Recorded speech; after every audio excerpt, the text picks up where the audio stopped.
supporters mount pressure on Inec to disqualify Obi over diaspora funding.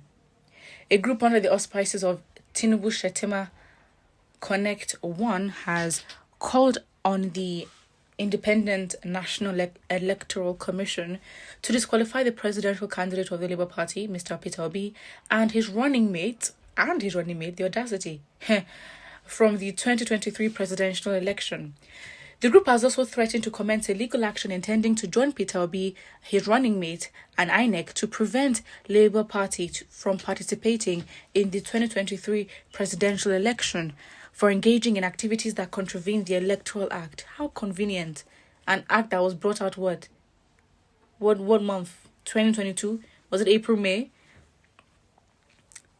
In a statement signed by its convener Adebanjo Moyosore, the group said it was not only illegal to raise campaign funds abroad through unknown sources or identified or unidentified groups, but there are consequences and implications for such act. The call came just a day after the national chairman of the Labour Party, Julius Abure, at the national headquarters of the party in Abuja, inaugurated an 11-man diaspora committee to organize fundraising activities, among others. The inauguration also came a day after the party's diaspora support groups pledged to crowdfund $150 million and 100 billion naira for Obi's campaign. Mr. Adebanjo said the inauguration of a diaspora committee by the leadership of Labour Party to gather campaign funds from Nigerians in the diaspora for Obi's presidential campaign was not only illegal but also criminal. And it's very funny because everything this individual has used to base his argument or base his legal action on is the newly amended Electoral Act. How convenient. How convenient. But again, I don't doubt that if we go back into the same Electoral Act, on how many bases can we really call for the disqualification of Tinubu as well? Like, let us be honest.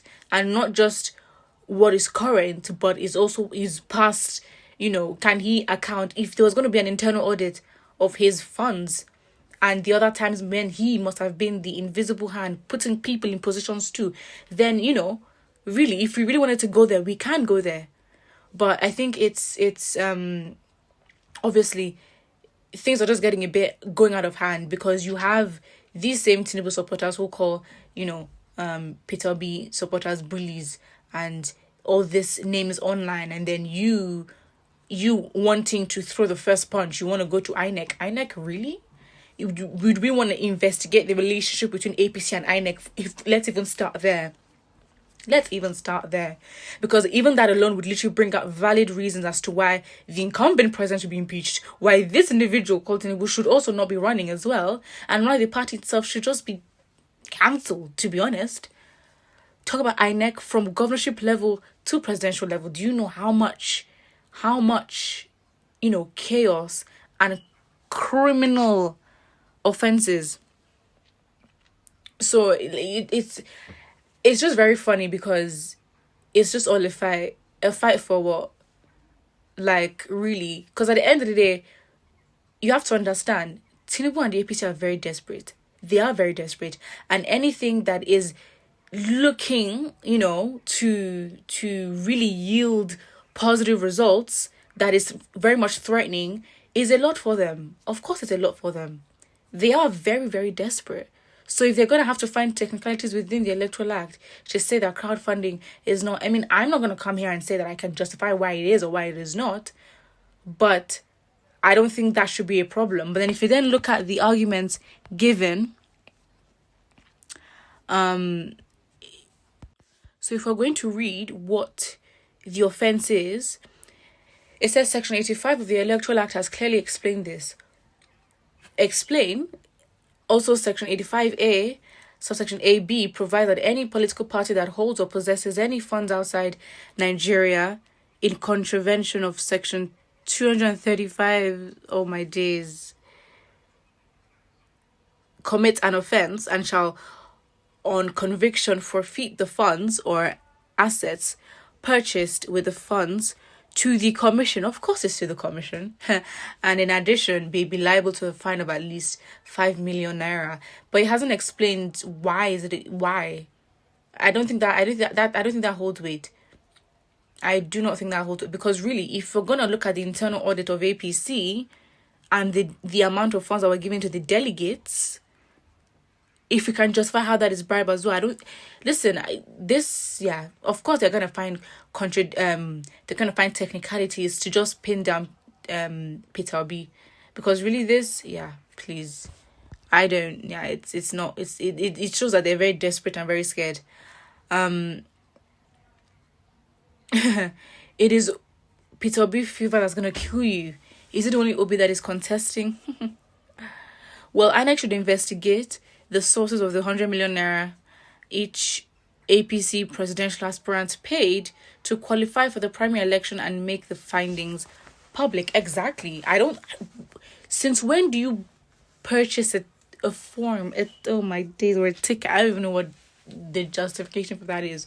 But if we really wanted to, because really what they're asking for is to investigate the operations of a political party.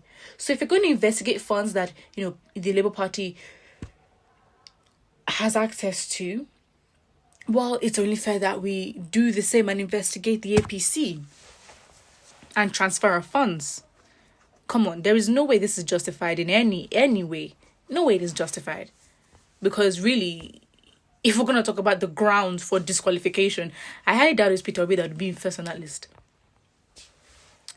If what the Nigerian constitution says is true about the foreign funds, then no political parties have the rights to be funded by foreign government. It is okay, let them fund his election ambitions. The money will be used as Anambra and his company benefits after he lost woefully. Are you serious? Are you actually serious?